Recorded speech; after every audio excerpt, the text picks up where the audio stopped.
નમસ્કાર મિત્રો, આજના નવા વિડીયોમાં આપનું સ્વાગત છે। આજે આપણે વાત કરવાના છીએ કંજૂસ બા સાથે બનેલી ઘટના। એ હાલો બહેનો, તાજી તાજી શાકભાજી આવી ગઈ, એંડો એંડો। પ્રવીણાબેને જાણે કે કાને અવાજ અથડાયો। જલ્દી જલ્દી સાપુ સોફા પર મૂકી દરવાજો ખોલી એ આવી સમજૂડી આવી ખરી બબડતા પગથિયાં ઉતરતા ગેટ પાસે આવી ગયા। પણ આ શું? આ તો કોઈ બીજી શાકવાળી હતી। હાલો બોન, તાજે તાજું શાકભાજી લાવીશું, કહેતા એ શાકભાજી વાળી બાએ પ્રવીણાબેનને આકર્ષવાની કોશિશ કરી। જે જોવું તું એ ના જોતા પ્રવીણાબેને નથી લેવું કહી જોરથી ગેટ પછાડી પગથિયાં ચડી ઉપર આવ્યા। હાથમાં સાપુ લીધું, પણ કેમ જાણે સાપામાં જીવ ના ચોટ્યો ને વિચારોની હારમાળાથી તેમનું મન ઘેરાઈ ગયું। શું થયું હશે? આજે ચોથો દિવસ છે, કેમ નહીં આવતી હોય? લગ્ન પ્રસંગમાં ગઈ છે? ના, ક્યારે જતી તો નથી, એના ઘરવાળાને જ મોકલી આપે છે। તો પછી ઘરે ગઈ ના આવે તો?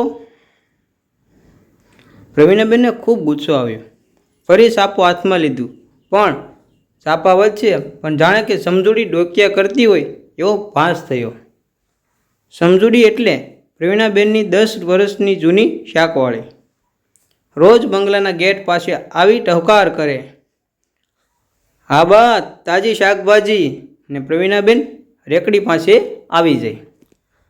પછી ભાવતાલની રકઝક જામે, તું સમજૂડી બહુ મોંઘી છો, બીજે સસ્તું શાક મળે છે, તારું શાક વાસી હોય છે, આ રીંગણા જો તવાઈ ગયેલા, ટામેટાને તો જો તાવ આવી ગયો હોય એવા છે, ને રોજનું એક વાક્ય તો ખરું જ કે સમજૂડી તું મને હંમેશા છેતરે જ છે, ને શાકભાજીની કુલ કિંમત કરતાં 10 રૂપિયા ઓછા આપે।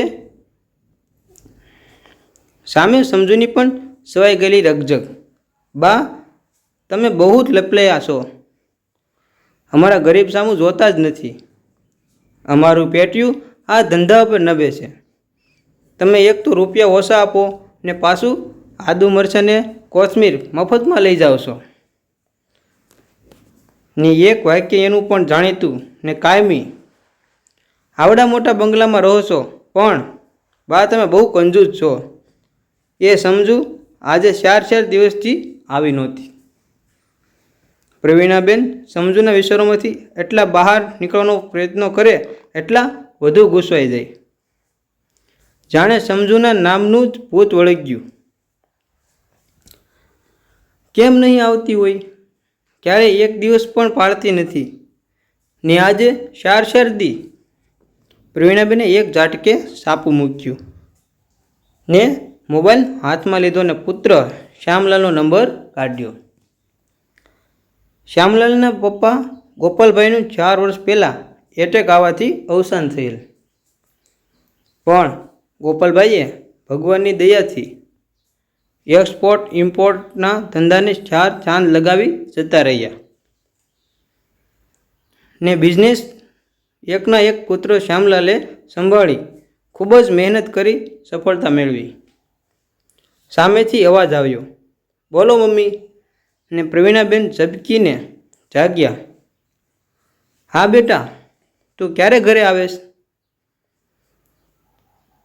મમ્મી, મને આવતા 2 કલાક જેવું થશે, સમજો ને કે 10 થવા આવ્યા એટલે 12 સાડા 12 આવીશ, પણ બોલો ને, કામ હોય તો વહેલો આવો।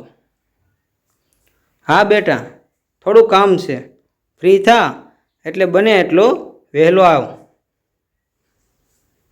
થોડી હળવાશ અનુભવતા પ્રવીણાબેન રસોડામાં વહુને મદદ કરવા ગયા। ત્યાં ડોરબેલ વાગી।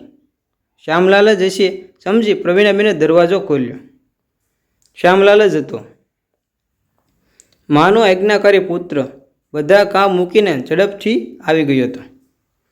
આવતા વેત જ શ્યામલાલ બોલ્યો, બોલો મમ્મી, શું કામ છે? બેટા પહેલાં ફ્રેશ થઈ જા, આપને બહાર જવાનું છે. ફ્રેશ જ છું મમ્મી, તમે કહો ત્યારે નીકળ્યા. કદી કોઈ સામો પ્રશ્ન કે ચર્ચા ના કરવાની આદત ધરાવતો શ્યામલાલે વિચાર્યું કે મમ્મીને કંઈક અગત્યનું કામ હશે, નહીંતર ક્યારેય મને તકલીફ આપતા નથી. થોડી વારમાં મા દીકરો નવી જ લીધેલી સફારી કારમાં નીકળ્યા. મંજુલાબેને કારમાં બેસી મગજ કસ્યો. તેથી શું બોલી હતી સમજુ? હા, યાદ આવ્યું. એક આનંદનગર કોલોનીમાં ઇલોરા ટાવરની પાછળની ઝૂંપડપટ્ટી. બેટા, આનંદનગર તરફ કાર લે. ત્યાં ઇલોરા ટાવરની સાઈડમાંથી ઝૂંપડપટ્ટી તરફના રસ્તે લેજે. થોડી વારમાં દીકરો આવી પહોંચ્યા ઝૂંપડપટ્ટી. પ્રવીણાબેન પૂછતા પૂછતા ઘર ગોતતા આખરે સમજુના ઘર પાસે આવી પહોંચ્યા. ગાર માટીની દિવાલને બે ઉપર સિમેન્ટના પતરા વાળી એ 10 બાય 10ની ખોલી હતી. ઘરની આંકડી મારેલ હતી ને એક 10-12 વર્ષની છોકરી બહાર નાખેલ તૂટેલ ફૂટેલ બાકડા પર લેસન કરી રહી હતી. બેટા, આ સમજુ શાકવાળીનું ઘર છે? છોકરીએ ઊંચે જોયું. ઘર પાસે આવેલી કાર જોઈ ખુશ થઈ, પણ ફરી મોઢા પર ઉદાસી છવાઈ ગઈ. હા બા, બોલીને એ નજીક આવી. તું સમજુની દીકરી કે? સમજુ એકવાર દીકરી 5મું ભણે છે એવો ઉલ્લેખ કરેલો. હા બા, પણ તમે કોણ? હું બેટા તારી મમ્મીની બહેનપણી, સમજને. ક્યાં છે એ સમજુડી? આજે એની ખેર નથી. 4 દીધી શાકભાજી વગર રાખી છે મને. થોડું હસતા અને થોડા ઉત્સાહમાં પ્રવીણાબેન બોલ્યા. છોકરી થોડી ગભરાઈ ગઈ, પણ પ્રવીણાબેન તો હસતો ચહેરો જોઈ હિંમત આવી. બા, એ તો દવાખાને. દવાખાને? પ્રવીણાબેનના પેટમાં ફાળ પડી. કેમ, શું થયું?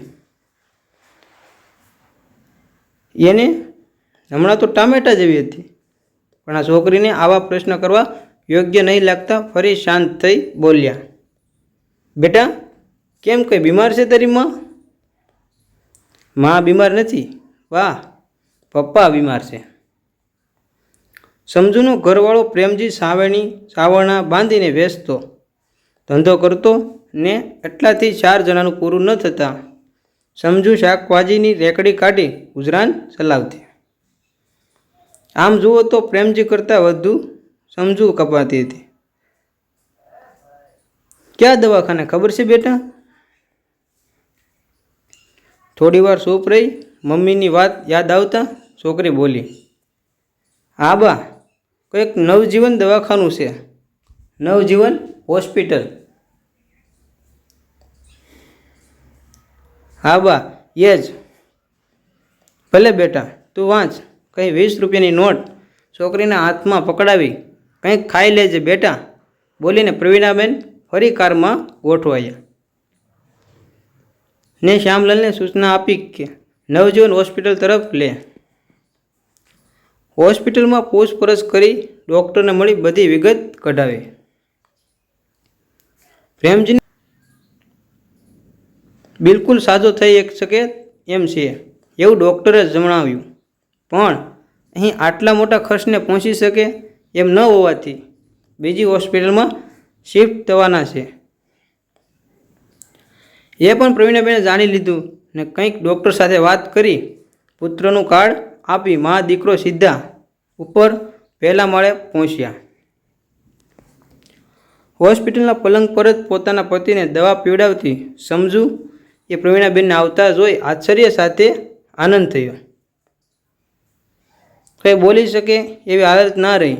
એટલું જ બોલી, બા તમે અહીં? તું 4 દી કહ્યા વિના ગાયબ થઈ જા તો શું કરું હું? કહેવાય તો ખરું ને કે આવું થયું છે, પણ તને આવી હાલતમાં શું કહેવું?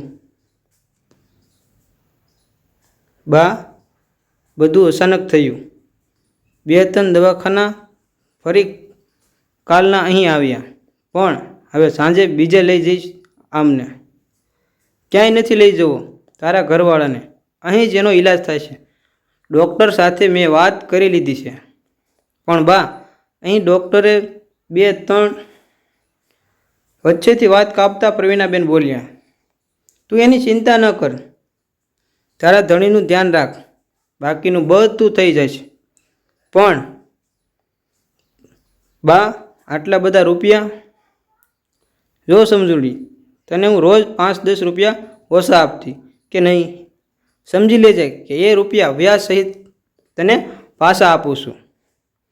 સમજુ કંઈક બોલવા ગઈ, પણ વચ્ચે જ વાત કાપી પ્રવીણાબેન બોલ્યા કે સમજૂડી, તારે મારું અહીં હોસ્ટેલમાં કંઈક સાંભળવું છે કે? શાકભાજીની લપસપમાં રોજે રોજ હારીને છેલ્લે બોલતી સમજુ એ જ વાક્ય બોલી શકે. હા બા, તમે કહો એમ. પ્રવીણાબેને શ્યામલાલ સામે જોયું. મમ્મીનો મૂક ઇશારો શ્યામલાલ સમજી ગયો. એને પર્સમાંથી 500ની 10 નોટ કાઢી મમ્મીને આપી. પ્રવીણાબેને એ રકમ સમજુના હાથમાં આપતા કહ્યું, આ તારા હોસ્પિટલના છૂટક ખર્ચ માટે છે. બાકી દવા, ઓપરેશન, બધા ખર્ચની વાત ડૉક્ટર સાથે થઈ ગઈ છે. તારો ફોન દે એટલે એમાં મારા નંબર સેવ કરી દઉં છું. ગમે ત્યારે કામ હોય ફોન કરજે ને હું એકાત્રા આવીશ. થોડું હસીને, તારી આદત પડી ગઈ છે તો આવું જ પડશે ને. સમજુ બધું બાઘાની જેમ સાંભળતી રહી. એને એવો ભાસ થયો કે રોજ માં મેલડીને પૂજા પાઠ કરતી, આજે માં મેલડી બાનું રૂપ ધરીને મદદે આવ્યા. સમજૂડી, મેં શું કહ્યું એ સમજી ગઈ ને? સમજુ, હા બા, એટલું બોલીને ચૂપ થઈ ગઈ. એને તો આ બધું સપના સમાન લાગ્યું. પ્રવીણાબેને વાત આગળ ચલાવી, ને તારી છોકરીના ભણતરનો ખર્ચો હવે અમે કરીશું, બધી વ્યવસ્થા થઈ જશે. હાલ હું જાઉં છું. માં દીકરો હોસ્પિટલની બહાર આવ્યા. પાછળ દોરાતી સમજુ એમને વળાવવા દરવાજા સુધી આવી ને છેલ્લે ગઈ ત્યારે, મારા 15 રૂપિયા તારી પાસે બાકી રાખ્યા, યાદ છે ને સમજુડી? ભૂલી જતી નહીં. રેકડી લઈને આવ ત્યારે પહેલાં 15 રૂપિયા લઈશ, પછી બીજી વાત. આટલી વાતથી સમજુ હવે ભાનમાં આવીને થોડું હસીને બોલી, હા મારી બા, આપી દઈશ. સમજુ હોસ્પિટલના દરવાજે ઊભી આશ્ચર્યથી માં દીકરાને જતા જોઈ રહી. કાર સ્ટાર્ટ કરતા શ્યામલાલ વિચારે ચડ્યો. પપ્પા પાછળ ઘણું દાન કર્યું, પણ મમ્મીના દાનને એકેય દાન ના પહોંચે. વાહ મારી મમ્મી, તારો દીકરો હોવાનો મને ગર્વ છે. કારની બાજુની સીટમાં ગોઠવાતા પ્રવીણાબેન મનમાં બોલ્યા, છેતરવાની આદત જ ના ગઈ સમજૂડીની. છેલ્લે પોતાનું દુઃખ ના જણાવીને છેતરી ગઈ. આ બાજુ સમજુ જતી કારને છેક ગેટ સુધી જોતી રહી. કાર જ્યારે નજરમાંથી દેખાતી બંધ થઈ અને આશે સમજુના હાથ જોડાઈ ગયા. મનોમન બબડી, મારા કંજૂસ બા એક સાથે આંખોના ખૂણા ભીના હતા. મિત્રો, તમને જો આ વિડીયો પસંદ આવ્યો હોય તો વિડીયોને શેર કરો અને વિડીયોને લાઈક કરો. તેમજ આવા અવનવા વિડીયો કે જીવનમાં કંઈક શીખ આપે તેવા વિડીયો જોવા માટે અમારી સાથે બન્યા રહો. આપનો ખૂબ ખૂબ આભાર.